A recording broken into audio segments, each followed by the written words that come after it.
Hello, Slicey Dicers. This is Brian with another knife video for you. But again, just like yesterday, it is not just any knife video. This is one of the most anticipated knife videos that I do of any year. This is my top 10 knives of the year for 2019, over $100. I did the under 100 yesterday. You guys have been really commenting on that a whole lot. I really appreciate it. Waited until the next morning to record this one. And like I said, a lot of people watch these videos, so I would be a terrible YouTuber if I didn't say the usual YouTuber stuff. Please click like and subscribe, all that stuff. Check out our Patreon page down below. Lots of cool benefits for all of that. And we're going to have an exclusive Patreon giveaway by the end of the year, so you might want to be on that because it's going to be for Patreon people only, and it's a pretty good one. So let's get going. Here are the rules. Must be new or heavily revised as of mid-December 2018. Why do I say mid-December? Because I'm doing the same thing this year. I put out these videos the 14th and 15th last year, doing the same thing this year. That's when my quote-unquote model year starts. So I know for sure there is one knife on this list that came out in late December, and it made the list for this year because even though it technically came out in 2018, it's a 2019 according to my model year. And it must be heavily revised. So not just a blade steel change. It has to be like a blade steel change and a handle shape change, something like that. And none of the CQI, Spyderco, it's got to be heavily revised. It has to be a new model. Must have been reviewed or had enough time to be reviewed. I'm not sure it applies to this one. I know it definitely applied to yesterday's list. Some knives I get in, I've had them long enough to do the review, but I have not done the full review. Yeah, there is one on here that does. I've not had time enough to do the full review on it yet, but I have had enough time to spend with it to make sure that I want to put it on the list. And no limited editions or sprint runs, because I want all these knives to be stuff that you can actually get. There are a couple on here that are a little bit harder to get, but they are still in regular production and you still can get them. I don't want anything that's been discontinued or a dealer exclusive or distributor exclusive that's only going to be around for a little bit and then gone. And lastly, there's a live show Sunday night at 8 p.m. Eastern time, and this is all we'll be talking about, is what my top 10 lists were. So if you guys really agree with me or really disagree with me, come and hang out. Brews and Blades, I have a beer, we talk about knives. It's a lot of fun. And this is going to be an especially good show. So without further ado, let's get to the list. I did not cop out this year. I did do them in order. So you're going to get to see my actual 10 through 1. Last year, I think I just only told like the top 3. But this year, all of them. 10 to 1. So here we go. At number 10. And number 10 is the Hinderer Eclipse 3-inch or the Hinderer Eclipse 3.0, depending on what site you look at and what they decide to call it. Really, really love this knife. It's a typical Hinderer. I'm a big Hinderer fan, so no surprise to see a Hinderer on here. Spyderco blade, S35 VN, really nice scales. Everything's a bit more rounded off than it was on the larger Eclipse. Even all the screws are all domed and everything. Fantastic, solid-looking knife. Has the tri-way pivot, so you can run it on bearings or phosphor bronze washers or Teflon washers, whatever you want. There are already a few custom parts coming out for it, which is great to see because that's kind of a Hinderer's thing. A lot of people like to make custom stuff for it. The only thing that keeps it from being higher than number 10 is that it's $375. It's pretty expensive, and it's a lot of money. And some people don't like that it's S35 VN. That doesn't bother me. But and I wish it came in other blade shapes. Right now, it's just the Spyderco, which isn't my favorite Hinderer blade shape. So I would not mind seeing it in more blade shapes. That's the only thing that keeps it at number 10. Otherwise, it would probably be quite a bit higher. Number 9.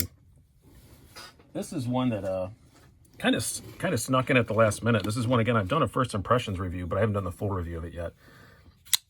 The Best Tech Shodan.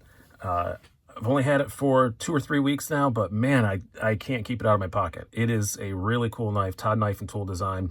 Got Zelric 42 here on YouTube if you don't know who that is. Just a really nice slicey blade. Again, S35 VN, and you're looking at about $230 for the titanium versions, $246 for these carbon fibers. Some come blacked out, some come just bare titanium and steel, but this is definitely the one that I like the best. Really enjoying this knife. The only reason it's not higher is a lot of you guys, every time I show it, say, it looks like a Strider. And I initially said no, but the more I look at it, yeah, it does kind of look like a Strider. That's the only thing that keeps it from being higher on the list, honestly, is just that it's a bit, it's not a copy, it's not a clone, it's a bit derivative, and that's the only thing. I feel like an art critic. Derivative. And so, yeah, that's what keeps it at number 9. But really, really awesome knife, and I'm really, really enjoying it. I could have also put the Best Tech malware in here. I flipped and flopped between them, and I wound up choosing the Shodan instead. Next up, what do we have? Looking at my list here at number 8. This one I don't have anymore, so we're going to have to bring out a ye old iPad and do the screenshot thing. But that would be the WE Knives Malice. Ferrum Forge design. Just a great knife. I really, really enjoy it. It is $283.10. I sold mine. I regret selling it. It's a very, very nice knife. M390, full titanium frame lock, all that stuff. Comes with this really cool flame anno or just a regular plain old titanium. Really, really nice knife. I very much enjoyed. The only thing that makes it not be higher on the list is there's 0 milling inside the handle, and they could have made it like at least an ounce lighter if they'd have done some milling in the handle, and that would have been really nice, and then it probably would be up the list a little bit higher, but it is not. Next up, also a Ferrum Forge design, but from a totally different place. This is the Drop Ferrum Forge Mordax. You can see the same design language, still very Ferrum Forgey. You're getting 20 CV steel, aluminum handles, this awesome button lock, and it's made by ProTech, which made in the USA, great company, and it is every bit of ProTech. It is just a gorgeously made knife. I really like the aluminum handles. Some people get wound up about that, but I still really like it. It's a little thick behind the edge, but still a fairly decent slicer. I don't mind it too much. Great pocket clip. Just a really cool knife. Now, the price on this is a bit up in the air at the moment. They were $240 when everybody first got them. Now they're $180. I don't know if that's a sale or not. Drop sometimes just lowers prices and then never puts them back up. Sometimes they put them down. It's kind of a weird thing. You can only get them through Drop, and their pricing structure is however they decide to make it. You have to be a member and all that stuff. So it's a free membership. So, but they are available. So if you want to go grab one, and they are supposed to remain available. This is one of their models they're just going to keep making for perpetuity. So love the Mordax. Great knife. In at number 7. Now, number 6. This is going to get a bit of a surprise. I try to do only one knife per brand on these. I don't always stick to that, but I try to. Sometimes stuff is just so compelling that one brand gets 2. You know, it happened with the budget one. There was 2 Civivs on there. It happens. But this year I did wind up sticking to that on this particular list. I mean, 2 Ferrum Forges, but they're Ferrum Forge design made by other companies. But this next one, I think this is the best thing Spyderco made this year. And some people may disagree with me, but if you haven't tried one, I think you would agree. And that would be the Native Chief. It's a big sucker. It's just a simple back lock, but I really, really like it. It's really grown on me. I didn't care much for the Drunken, I didn't care much for the Smock. And this I really do like a whole lot. And there are other stuff that came out with, like the Akuchi came out this year, that everything else just really didn't do it for me. This really does. I've been carrying it a ton, using the hell out of it. S30V steel, G10 backlock, just a fairly simple design, just kind of a stretched out Native. But I think that's pretty cool. And $156, not ridiculously priced for what it is. And I'm just really enjoying it. A lot more than I expected to. I didn't, when I first opened it, it was so big, I thought I'm not going to keep this for long. But it carries much smaller than it is. And that's kind of why it's on the list. They did a really good job with the packaging on this. It carries smaller than a PM2, but it's actually much, much larger. Now, number 5. This is another one. We have to go to ye old iPad, because this is another one I sadly do not have anymore, even though I very much liked it. And that would be the Cold Steel 8010. Just an awesome knife. Big bruiser, but comfortable in the hand. They did make a change to it. Mine was hollow grind. I think they're flat ground now. So that's not as great. I wish they would have stuck with the original. They're normally $179. They're on sale currently at the time of doing this video for $129 in lots of places, but that's a sale. That's not the regular price. S35VN, excellent G10 handles. Like I said, super comfy in the hand. Just a great, I called it a gentle bruiser in the review, and that's still how I feel about it. It's a big bruiser honking knife that, you know, can withstand a nuclear blast, but it's not uncomfortable in the hand. It's not too horrible to carry. It does take up pretty much your whole pocket, but it's not uncomfortable or anything. And just really, really like the 8010. So that comes in at number 5. Now, at number 4, this is the one I mentioned that snuck in last year at the end of December and did not make the list last year, but anybody who watches this channel knows that I love it, so it's got to make the list somehow. The ZTO 562 tie. Again, I think this is the best thing ZT's done in the last year. I know it is just an upgrade of a regular model, but it's a significant enough upgrade to put it on the list, the full titanium instead of the carbon. 20 CV steel again, $280. I just, and you know, all these blacked out screws and stuff. I love the 0562 tie. And the reason why I'm putting on the list, I said major revisions. I have held someone else's carbon, and it is a totally different personality by making this thing full titanium. So that's why I'm being a bit squidgy with the rules on must be heavily revised, because I think this is enough to be heavily revised.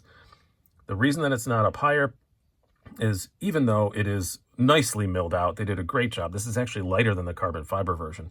It's still kind of a heavy knife, and not everybody's going to love that. So that's why it comes in at number 4 instead of being in the top 3. So the top 3, what is in the top 3? Well, I'll bring out 2 for this because they come in 2 different blade shapes. This is another one I just recently reviewed, done first impressions, have not done the full review of it. That would be the Hogue Knives Deca. I'm going to bring out both blade shapes here because I'm lucky enough to have them both. You have this clip point, and you have the Wharncliffe, modified Wharncliffe. The Deca is a great freaking knife. It's really impressed me since I've gotten it. There will be a full review of it coming up. I just did a first impressions and a little battle to the death with the bug out, and it is a great, great, great knife. I've really enjoyed having one around. It's not without its flaws. It has too many screws. I don't know why it has so many big ass screws on it. The pocket clip is not great, just because it's not deep carry and it's kind of spindly. But other than that, I really, really like the knife. And then it's excellent, excellent, excellent value. You're getting 20 CV steel, $140 for the non-blacked out blade version. That is ridiculous. And little sneak preview of what the full review is going to be. You can get a deep carry clip for it. In the full review, I will tell you what this is. I'm not going to tell you in the comments here. You're going to have to wait till the full review, but there is a company, some of you will recognize it. There's another particular model of knife that it fits. So you'll see more about that in the full review. Now, next up, number 2. Drum roll, please. We have probably, again, not a huge surprise. Probably the 1 and 2 aren't that much of a surprise. The Benchmade Super Freak. It has just been a fantastic knife. I did a little battle to the death between this and the Ritter RSK. I gave the win to the Ritter, but I kept this. I sold the Ritter, and I wouldn't put the Ritter on this anyway because it's a Knife Center exclusive. So, you know my rule about no dealer exclusives, all that stuff. So it wouldn't have made the list anyway, but this is just, even though I gave the win to the Ritter RSK, and I still stand by that, this is the one I kept, and this is the one I carry the most, and I just really, really like it. The ergonomics are darn near perfect. M4 steel, 191.25. Not cheap, but not insane for something with M4. Normally you only see M4s on M4 steel on sprint runs and stuff and folding knives. This is a full production M4 you can get.